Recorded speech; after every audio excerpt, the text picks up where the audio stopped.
Good morning, this is Jim Moore and you are watching Justice for America. It is February 9th, 2024 and this is episode number 80. Glad to have you with me here today. We are going to be talking about a couple crucial things that are happening in the world right now. And one of them is the Tucker Carlson Vladimir Putin interview that just happened or just got released yesterday. And the other one is we're going to give you some updates on what's happening with President Biden. And there was a report that just came out about his health. And then we're also going to give you an update on the migrant crisis that is continuing to go on. Excuse me. And then we've got a very significant development that's going on in the country of Canada. And their right to end people's lives. That's correct. You heard me correct, and you're going to want to stay tuned for that. So, real quick, if you would subscribe, if you're seeing this on YouTube or Rumble, if you would go ahead and take a moment to subscribe and hit the notification bell. And that way you can see when the programs come on. We're just doing a couple a week and some intervals, some unexpected ones as things that are unexpected happen. I want you to know I'm not a news agency, okay? I'm not competing like the rest of the news agencies to get you information, to get you a scoop. That's how it works in the world of media. Whoever scoops the story wins, I guess. Not trying to do that. Trying to kind of fish through the stuff and pick out the most important stuff to keep you informed. And then, of course, give my commentary on it. So I try to give you all the links that I possibly can. And putting them in the description box of YouTube or Rumble or whatever channel you happen to watch this on, so you can go back and look at them and be more fully aware. Due diligence, right? Because it's not just about getting it from other people; it's about you receiving it for yourself. All right. So subscribe and hit the bell. Let's just jump right into this. The first one is I wouldn't call this a fun. I think I have like two fun ones today. The first one is called Just Plain Fed Up. This is the first link, and that's a lot of these are short. Just Plain Fed Up. Now, the woman who did the "We Are Fed Up" speech, I forgot to put her name down, so you'll just have to look at it, but you'll recognize her, and I believe she was running for the mayor of New York City. It is a profoundly, maybe not enlightening, but I don't know, it just lifted my spirits to hear somebody say what so many people feel. You know what? We're fed up with your crazy, and we don't want to go crazy, and so we're going to push back on that a little bit, which, yeah, I think it's our obligation, actually, to do that. I believe the only reason our country hasn't been overrun completely is because of people like you who are pushing back. So you're going to love that one. That's number one. So let's jump into the Tucker, and I just kind of threw that one in there because it got my juices going. The Tucker Putin interview in Russia. Now, in case you've missed it, Tucker Carlson set up an interview with Vladimir Putin. Now, I'm not going to go into all the nuances of this because so many people are. I think it's a good thing. I don't think it threatens national security, okay?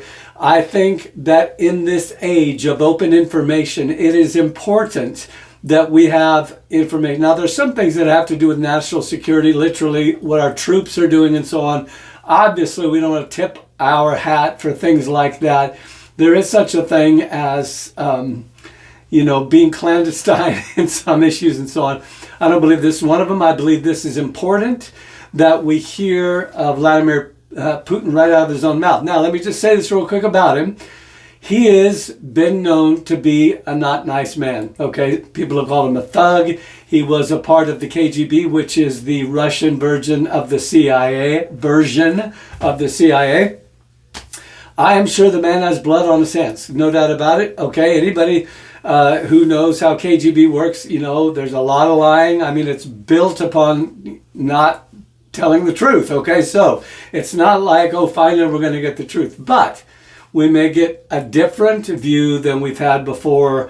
And it's really interesting how that the legacy media and mostly those on the left do not want this to happen. And I'm not sure what they're afraid of. Okay, so you can watch that. The first one, the first link, I've got 3 of them. The first one is Tucker Carlson giving his preview announcement for the interview, basically saying, here's why I'm doing the interview. And I believe one thing about Tucker, again, even though all the left and all the pundits, you know, whatever, will say, oh, he doesn't tell the truth, blah, blah, blah, and he's like a conspiracy guy, whatever. My spirit bears witness that the man is trying his best to tell the truth. So anyway, he gives an overview. And then the second, and that one's really short, the second one is the full interview. Okay, it's 2 hours long. Many of you will not have time to watch the whole thing. If you do have time, I think it would be to your advantage to watch it. And you need to discern whether or not you feel like Mr. Putin is telling the truth about things or not. But I do think it's a pretty fair and balanced interview. Someone will not like me for that. It's okay. Number 3. Now, this one I have a little clip on. And I just want to show, this is a recap. This is the first couple minutes of someone who gave a recap of the first, or the 5 highlights, what they consider the 5 highlights of this Tucker Carlson, Vladimir Putin interview. So I'm going to play a clip for you. I think it's about 2 minutes long, something like that. There are reports that Elon Musk has already had a chip implanted in the human brain in the USA. What do you think of that? Well, I think there's no stopping Elon Musk. He will do as he sees fit. Nevertheless, you need to find some common ground with him, search for ways to persuade him. I think he's a smart person, I truly believe he is. So you need to reach an agreement with him because this process needs to be formalized and subjected to certain rules. One of our senior United States senators from the state of New York, Chuck Schumer, said yesterday, I believe, that we have to continue to fund the Ukrainian effort or U.S. soldiers, citizens could wind up fighting there. How do you assess that? Well, if somebody has the desire to send regular troops, that would certainly bring humanity to the brink of very serious global conflict. This is obvious. Do the United States need this? What for? Thousands of miles away from your national territory. Don't you have anything better to do? You have issues on the border, issues with migration, issues with the national debt, more than $33 trillion. You have nothing better to do, so you should fight in Ukraine? Wouldn't it be better to negotiate with Russia? Make an agreement, already understanding the situation that is developing today, realizing that Russia will fight for its interests to the end? So I just want to make sure I'm not misunderstanding what you're saying. I don't think that I am. I think you're saying you want a negotiated settlement to what's happening in Ukraine.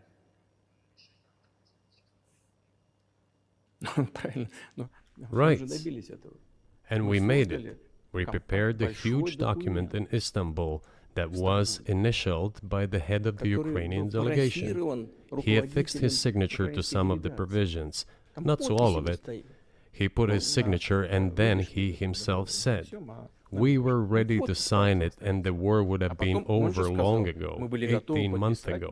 However, Prime Minister Johnson came, talked us out of it, and we missed that chance. Now, wasn't that interesting? Hearing some of those words right out of the horse's mouth, as it were. Now, if you have time, you can come back to this and watch the whole thing if you want. That's interesting. All right, so we're going to move past that.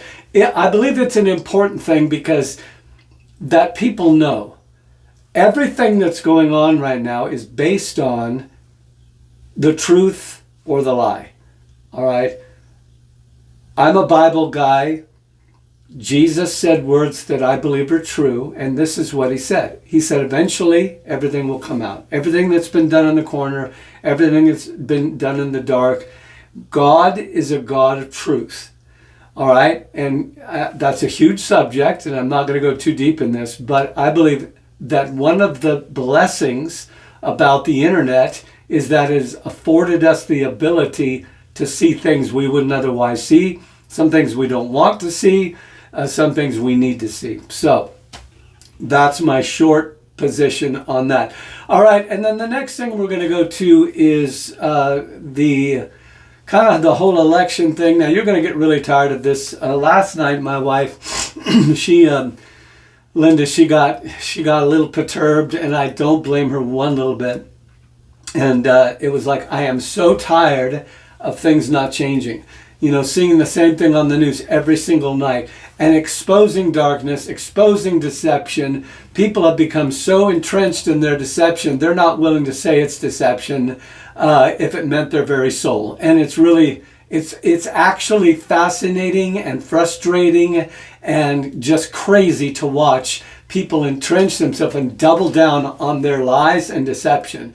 And take heart, we're coming to a day when none of that will happen.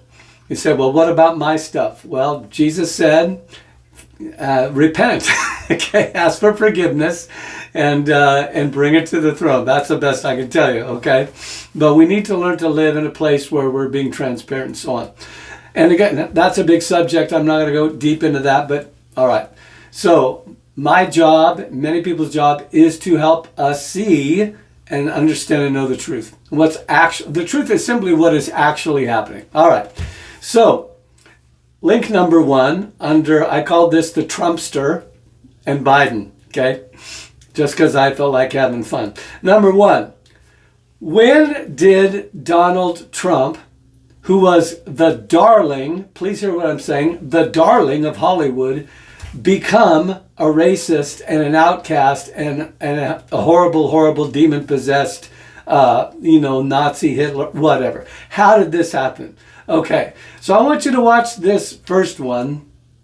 It is a man of color, a black man, who is I believe he's a senator. I forgot to put it down. He was a senator, and someone asked him the question, when did Donald become a racist? And he just laughs. And he gives some insight maybe you haven't heard before. I encourage you to watch it. All right, and he talks about what I have been saying for years. This man was loved by everyone in Hollywood. Oprah, he actually helped promote the presidential run. I believe it was either Al Sharpton or maybe someone else. Anyway, you need to watch it. It's very enlightening. It's very short. All right. So number two, now this one is literally just for fun. So back in 2015, some of you remember Saturday Night Live before it became completely debauched. I don't recommend watching it anymore at all because it's leaned more and more into perversion, and that disgusts me. But back in 2015, I want to emphasize, this was put on the record as Donald Trump was transitioning from the golden boy of Hollywood. Remember the, what was that TV show? You're fired. You're fired. Okay.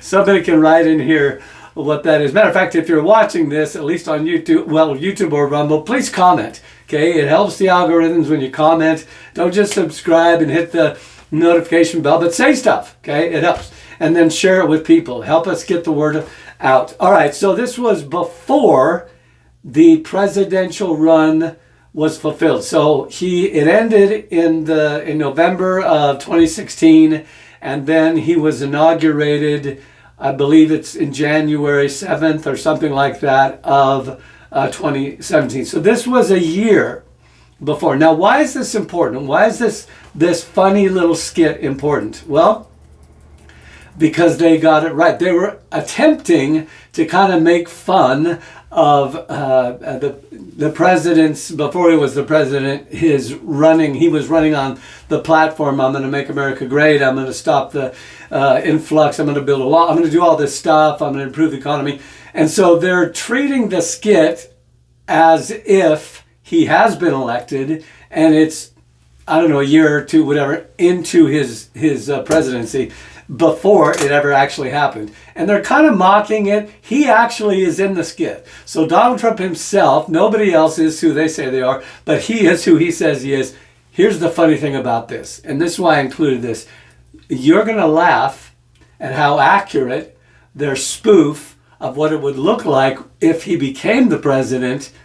You're going to laugh at how accurate it actually is. Okay? I'm just saying, you want to watch that one. And then number 4, I called this one The Emperor Has No Clothes. Boy, I don't even know what to say. I want to make it clear I am not one of those who will mock the president, the standing president of the United States. Now, I know I've got a lot of kickback for calling him the president, whether that's legitimate or not, okay? The Bible says to pray for those who are in power, not, and I know mockery can be effective. It really can. Demonizing your enemies, I get that. But I don't believe that's something Jesus was doing. For that reason, a lot of people won't hear what I have to say because they expect this and they want this to happen. Not going to do that. But I will say this about Joseph Biden. I believe with all of my heart the man is incapable of being in the office that he's in. Today, right now, he's incapable. All right? The unwillingness to see that or to act upon that is astounding. Again, Linda and I were talking last night as we were watching the news. And I made the statement to her, if the border wasn't an issue, if human trafficking wasn't an issue, if all of the issues that are current failures, in my and half of the country's opinion, current failures of the administration, if all of those went away, there's only one issue that would remain, that would be entirely sufficient for this man to step aside. And I mean that with all sincerity. I'm not saying it out of hatred. I'm not saying it out of mockery. Personally, I feel really bad for someone when they lose the capacity to remember things or to speak clearly or to walk without assistance. Hey, you and I might be in that position one day. Come on, you and I might be there. And I don't believe in sowing into that mockery so that maybe I'll get that. And it's not compassion and so on. All right, I say that, and I know it's a hard balance to maintain sometimes. It is for me. It's hard. I want to get mad and I want to just, But here's the deal. He's not capable of holding the job. I don't care if his policies are good or not. I mean, I do care. I talk a lot about his policies. But even if those were not an issue whatsoever, the single issue of his inability to form sentences, to just simply have the cognition and the remembrance. Okay, so 70% of his own party says they don't think he's capable of running again. Here's the part that blows my mind. Those people, at least a good portion of them, will vote for him anyway. Now, I just want to ask you a sub-question. What happened to the minds of the American people when they say he's not physically and emotionally qualified to carry the office, but I'm going to vote for him anyway? What in the name of the God of heaven has happened to the minds of human beings that we would look at a person who is obviously incapable of being the leader of the free world and say, yeah, but I'm going to vote for him? That, my friend, is insanity. No, it really is.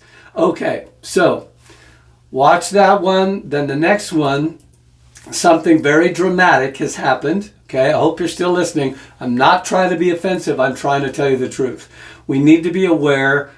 Okay, I want to use some illustrations of history, but I'm not going to do that because they'll bounce me off of this. All right, number 5 link under the Trump in the Biden presidency. Number 5, presidential immunity has evaporated for Donald Trump. Apparently, they have handed down. The courts have said, okay, listen, this is really, really crucial. This is a turning point for the United States of America. Now, often these things happen and they seem like they're just not that big of a deal. It's happened and oh well, and it just kind of gets brushed aside. It doesn't become a primary issue in the news cycles, and so we don't pay attention to it. So, you know that the former president has been on trial for various things, all right? One of them is immunity. The president of the United States has always had immunity from prosecution after he steps down from the presidency. Now, why is this? Why have we given this? Because they're great people and they deserve it? No. There is a process while they are in the presidency, if they're doing corrupt things, to be taken out, to be impeached, and to be forced to resign, and so on and so on. All right, so there is already a system for that. I'm not saying it's working well right now. It's not. But the protection afforded a president is so that he can make, or she can make, righteous decisions without the fear of being prosecuted for foolish and irrelevant and, no pun intended, trumped up charges, just like the former president is being attacked right now. Okay? Now, so what they've said is, okay, we're going to make the rule that presidents, after they get out of the White House, are subject to lawsuits and legal prosecution, etc., etc. In other words, their immunity, are you listening now, dissolves the moment they enter private life. This is horrendous. First of all, this opens up the current president for the same thing to happen to him, and it probably will. And it opens up every other president to have in their mind and in their heart, I wonder if this decision to go attack or retaliate for an enemy's attack, I wonder if they're going to come back at me. Or I wonder about, and somebody says, well, shouldn't they have that? Shouldn't they think about, being taken to court and sued and whatever? Yes. But not, or I'm going to back up, not yes.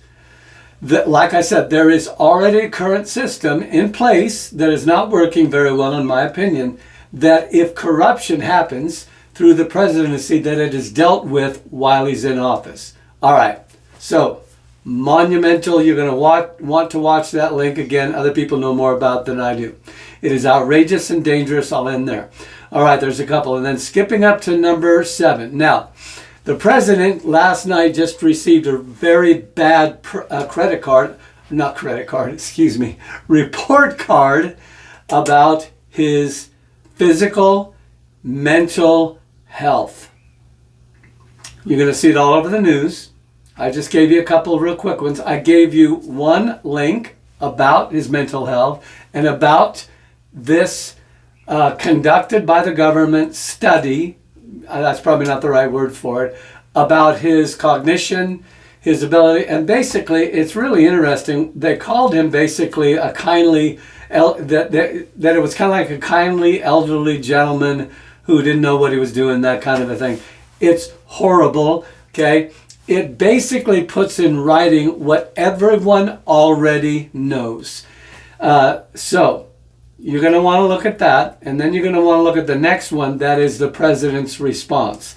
Now, this happened pretty quickly. His response came out pretty quickly after this report card came out on him, and he actually basically said he's fully exonerated, and there's what always happens when a politician, whether from the highest echelons all the way down, to whatever, what normally happens when the truth comes out and they don't want anyone to accept it? Well, they just double down and they lie and they say it's not true. Well, his own people are saying, you actually misquoted some things and talked about, I don't remember what it is, something about a president mixing up a president's name. I don't know what it is. Anyway, he actually messed up in the interview where he was trying to say that everything's fine. All right, where's this going to end? So I know a lot of you are not visions and dreams people. I understand that. I happen to be one.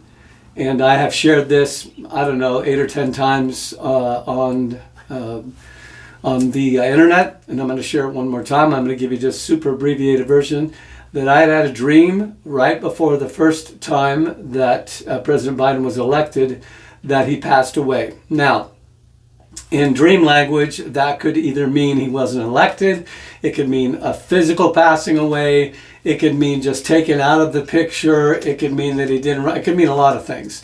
But the bottom line was he did not run for the election. Now, of course, when that didn't happen, in the 2016-17 election, then I thought, well, maybe that was just not a dream from God, because I do believe God gives dreams. Because you have to take these things with a kind of, with a grain of salt. You have to subject them to whatever. So I still have a feeling, and I've heard some other people say it. I believe Vivek Ramaswamy said something similar, not a dream, but he doesn't think that the current President Biden will run.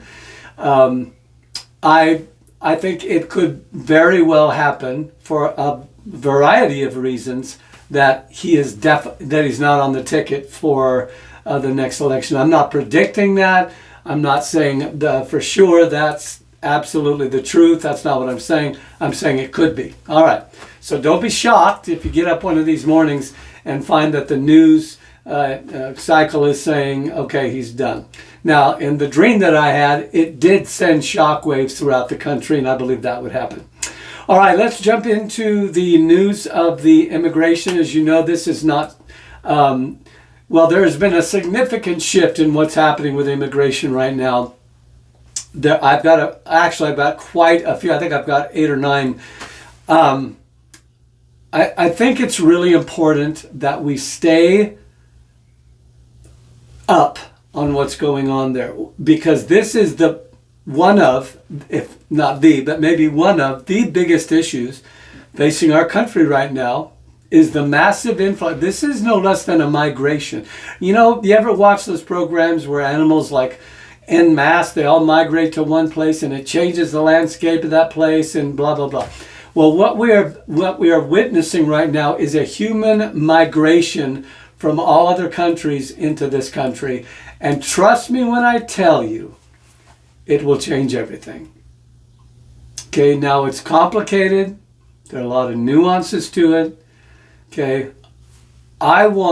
before we go into what we need to do to protect the country, enforce the borders and all that, which I'm 100% for, I believe, and this is going to get some of you're going to shut me off, but I'm going to say it anyway. We need not to forget the human cost of what's happening. There's been a human cost to our sons and daughters in this country through the poisoning of fentanyl.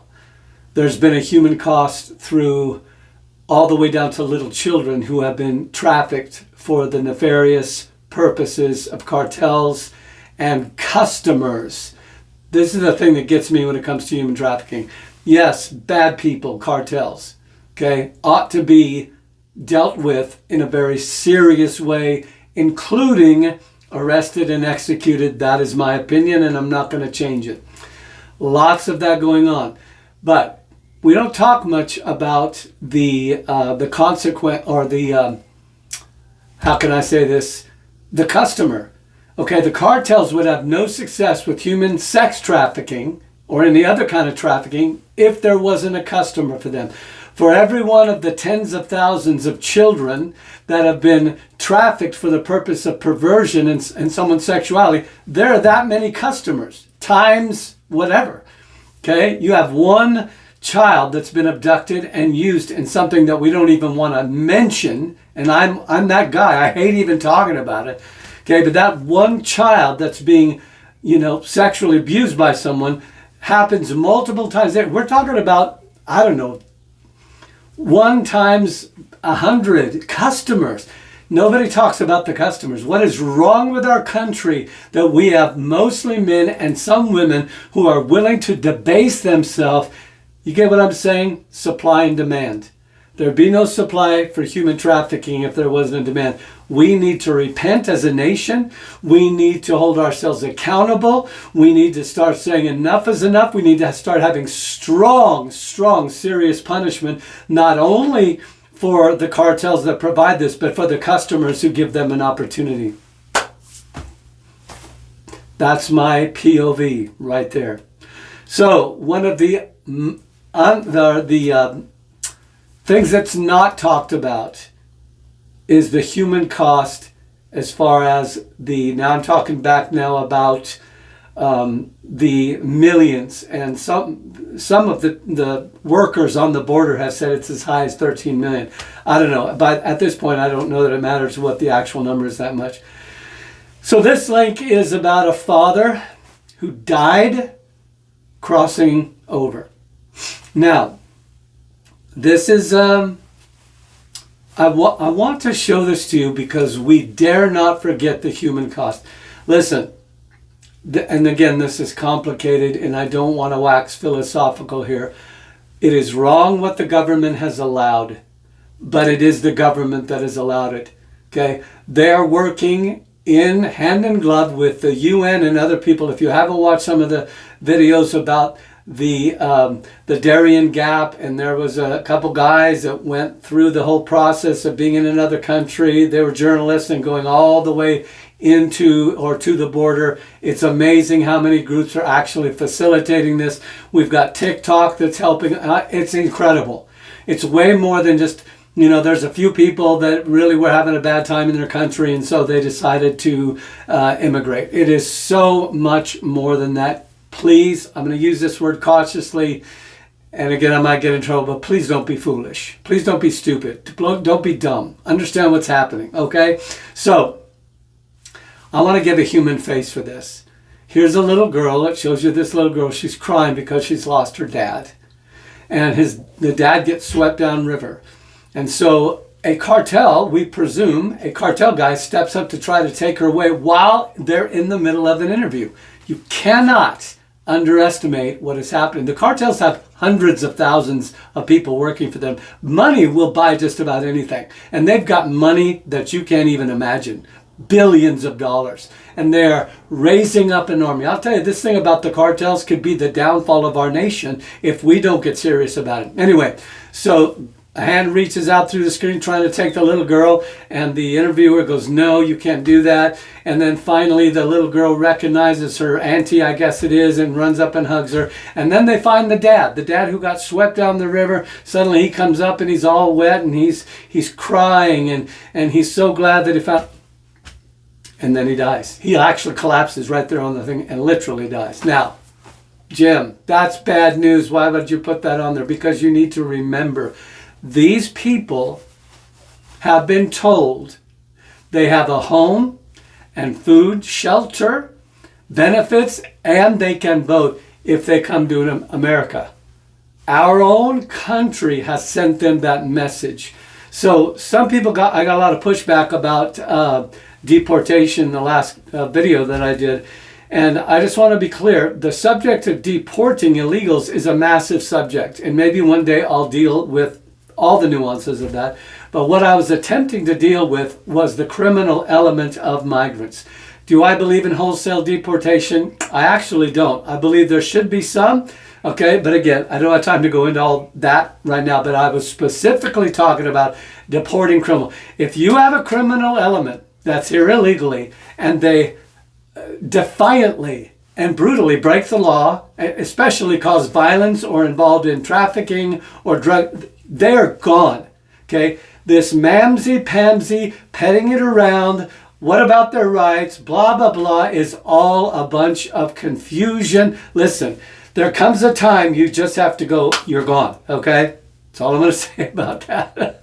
I don't want to get too worked up here. All right? So watch number 1. Number 2, it talks about our own country, okay? Now, the next thing that you're going to see is, I think it's New York. I'm sorry if I forget some of my facts. There's so many of these. New York is basically saying that they're going to give all of these people who are here illegally the right to vote. Okay, this is a very short Tucker one. You're going to want to watch this one. I'm just remembering now, I think I missed one of my clips here.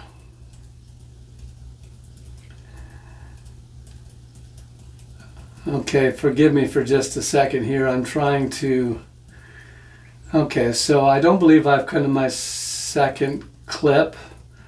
Okay, we did the clip on Tucker. Okay, I'm sorry for this. I know this is very unprofessional.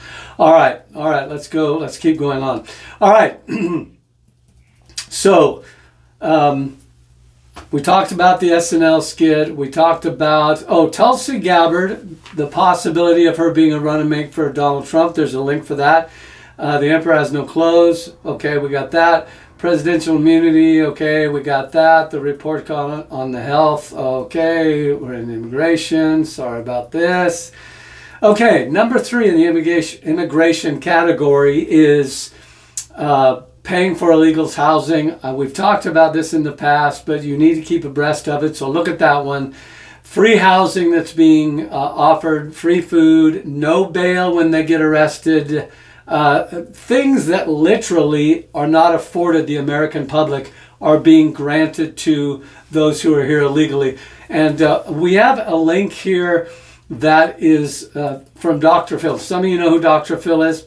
A wonderful guy, speaks with a lot of just logic and sensibility and so on. He visited the border and he said, here's the number 1 principle in psychology. Are you ready for this? You don't reward bad behavior. Every intelligent parent knows this. You don't reward bad behavior. Why? Because it increases bad behavior. Again, some things that used to be so sensible you didn't even have to say them, we are now having to come back and remind people of the insanity of the day that has forgotten such basic principles like 1 + 1 = 2. Okay? Rewarding bad behavior increases bad behavior. If there's no consequence to doing something wrong, the nature of man is to continue doing something wrong. So we have our cities. There's some links on here where Portland, just one of many, legalized or decriminalized drugs to a large extent. Well, how has that happened? What has happened? A lot of people come to Oregon to use drugs. What has that happened to the criminal justice system? Well, they've had to diminish the simple concept of not rewarding bad behavior, and they're actually rewarding it now. What's happening to the city of Portland? It's deteriorating right before our eyes. And yet, rather than admit failure as a leader and saying, you know what, this isn't working, we're sorry, I resign, whatever, they'll double down and just let it get worse and worse. It is absolute insanity. That's the 3rd time I've used that word. So they're going to give them prepaid credit cards, something they won't even do for citizens, to the tune, I think this in New York, about $53 million. Unbelievable. All right, so as far as you know that Governor Abbott is fighting the battle. Here's a quick thing. Again, I'm running out of time here, but a quick recap about what's going on here in Texas, where I'm at right now. The border influx has all but stopped. Okay, now it hasn't stopped completely, but Governor Abbott came on and said they went from tens of thousands every day or every week or whatever, down to, I think they said in the fall or the past week, like 10 people. 1 week, I think he said 6 people made it illegally across the border. In other words, okay, there comes a time you have to get hardcore. Okay? I'm not talking about killing people. Okay? I'm talking about you have to do the hard thing. See, when we get to the place that it becomes so intense that if we don't do the hard thing, it'll go crazy. Somebody has to step up and do what others don't want to do. So what's happened? They basically closed the border down for illegals. They have had effect, okay? I know it's not perfect. Please don't email me and tell me that. But what's happened is the vast majority, this has not stopped the flood of illegal migration. What it has done is shifted it to New Mexico, Arizona, and California. There's 4 basic states where the borders have been open: California, Arizona, New Mexico, and Texas. Texas has shut the door for the most part. Okay, not 100%, I get it. Okay, what's happened? Has that stopped people from coming? No. what it's done is it's shifted them to the other states. Okay, this does not solve the illegal immigration problem. It shifts it. Now, okay, the hope is that other people will follow suit. The only way this is going to happen, well, the best way, let me just say the best way, is if the President of the United States, who has had the power from day one to make this stop.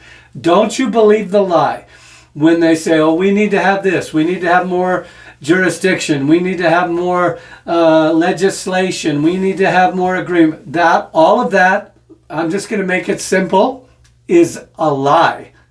It is a lie. And liars tell lies, okay? I'm sorry. I mean, I'm not trying to be abusive in my language. I'm just saying the time has to come when you call a spade and say, listen, this is just a lie. So that's the way. And there are a lot of people from Democratic-run states that are starting to change their mind. Kathy Hochul.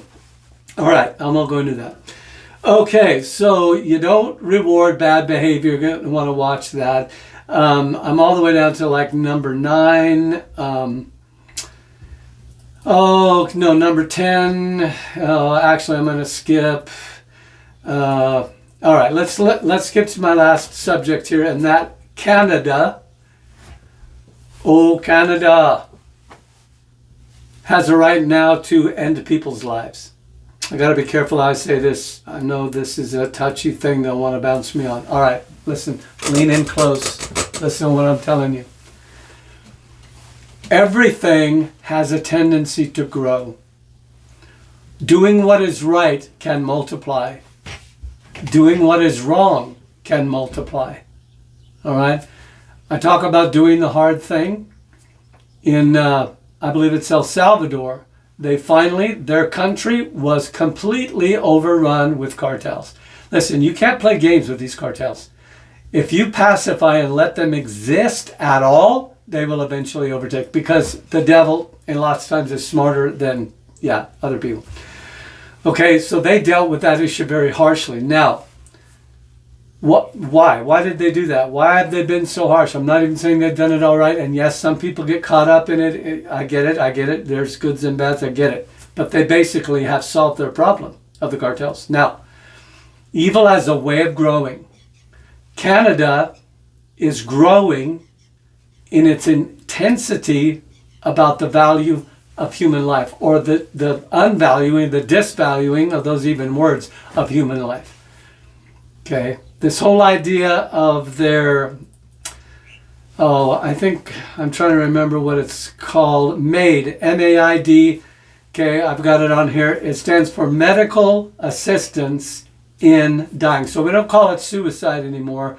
We call it Medical Assistance in Dying, okay?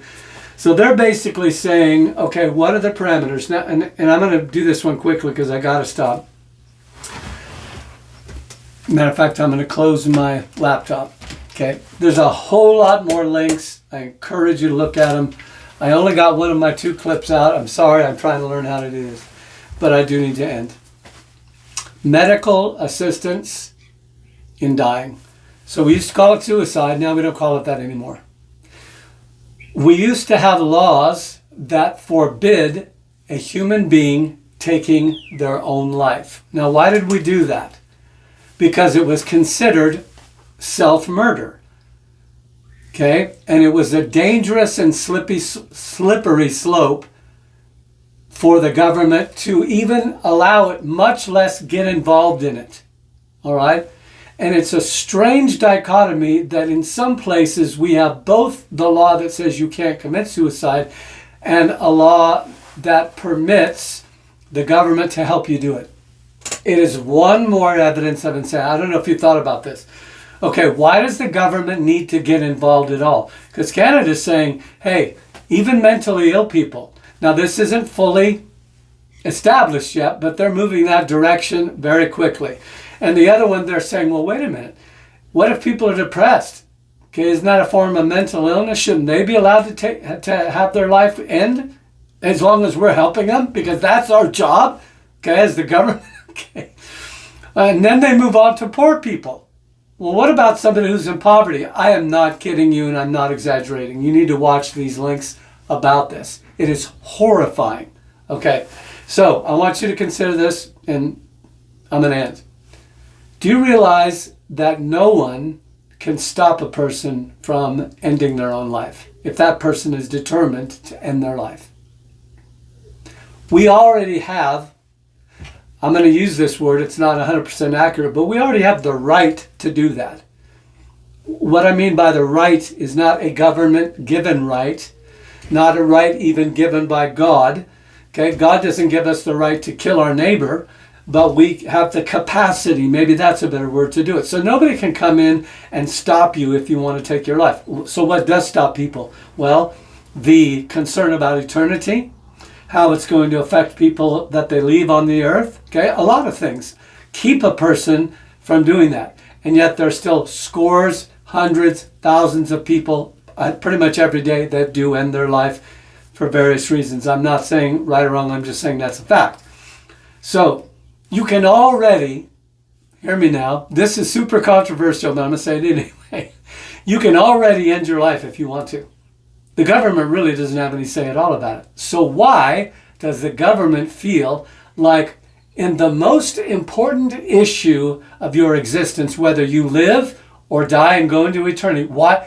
Think about the audacity of the government saying, we and we alone have the right to tell you, we'll give you permission to end your life. And I know it's more than that. Here's the point of this. And I don't want to argue whether or not that should happen. In some cases or shouldn't. That's a very deep subject, very complicated. But I'm going to say this. This kind of devaluing of human life does not stay stagnant. We're already seeing it. Well, let's give permission to end the life of someone who is in agony and terminally suffering, and there's no way. We actually do this as someone who's in a vegetative state and machines are keeping them alive, and we're given the choice, hey, do you want to keep your loved one alive? So it's been going on a different level for a long, long time, but it tends to grow.